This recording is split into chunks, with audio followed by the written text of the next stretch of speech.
Exemple 1. Multiplication des techniques, déformation ou invention par superposition, contraction, dilatation, fractalisation des processus, absence-présence, seuil critique. Description. La vidéo que vous voyez à l'écran, extrait du cycle Atomic Space, est le résultat d'un processus algorithmique. Elle a été enregistrée à partir d'un programme temps réel que j'ai réalisé dans l'environnement MaxMSP Jitter. Au tout début de ce cycle, la coloration des milliers de points qui texturent les formes 3D algorithmiquement programmées provient d'une autre vidéo, une ancienne version d'un autre satellite binaural.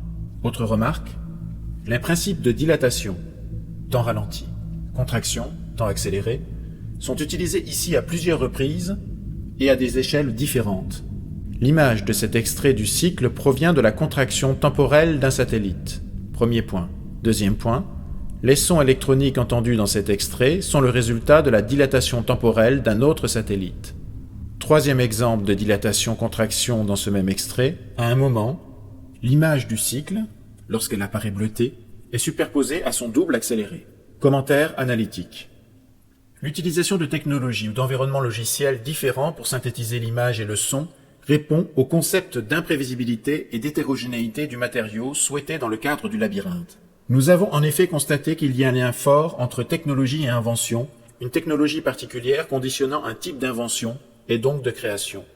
Outre l'image programmée dans MaxMSP Jitter en temps réel, les sons de ce satellite proviennent eux-mêmes de la programmation temps différé d'un synthétiseur hybride à la base d'un modèle de synthèse additive, dont je contrôle algorithmiquement 50 paramètres de synthèse sur chaque oscillateur. Autre remarque, les processus de déformation temporelle d'un même objet introduisent, dans le labyrinthe du temps, des mémoires plus ou moins conscientes. La répétition à différentes échelles des processus d'invention du matériau fait penser non pas à un objet fractal, mais à une fractalisation des processus d'écriture.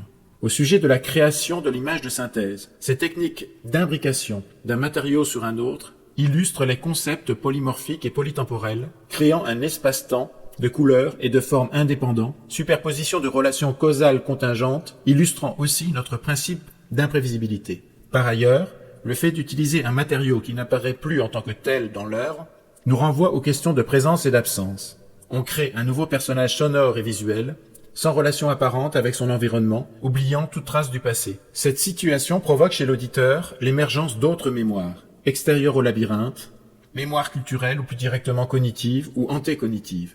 Cela nous renvoie aux notions d'imprévisibilité souhaitée, interprétation personnelle ou collective, questionnant un seuil critique qui pourrait séparer l'intelligible du non-intelligible.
Exemple 2. Principe d'accélération et forte entropie. Description. Ce qui semble particulièrement frappant dans cet extrait du cycle Atomic Space, c'est la rapidité et la forte densité des événements sonores et visuels, agogiques, comme si nous voulions atteindre ou dépasser le seuil anthropique d'une mémoire consciente, capacité limite d'appréhension du débit d'information.